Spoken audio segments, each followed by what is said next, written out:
Okay, we're going to do a quick video right now of a rain chain. We put these gutters up 3 months, 2.5 months ago.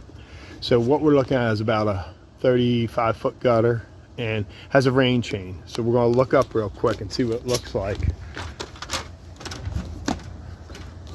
Whew, look at that baby. Filled to just about the top with water. Although the hangers are working pretty good because that thing's not moving. So we're going to just pull it and see.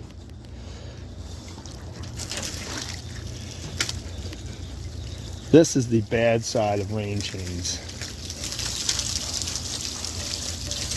They do function, but the gutter's pretty full. So you can see, while they do look nice, the hole, instead of being like a standard 3 to 4 inch hole, it's not. It's more like an 1.25 inches, 1.5 inches. You can see the leaves clogged.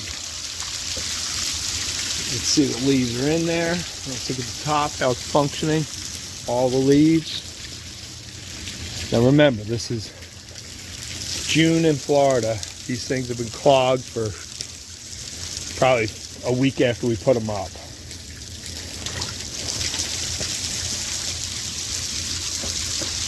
And they're flowing, but again, they are obstructed. So it really doesn't take much to clog them. So a lot of times you have to put in a covers, like screen type products. There's different ones for different areas, depending on what kind of leaf action you've got.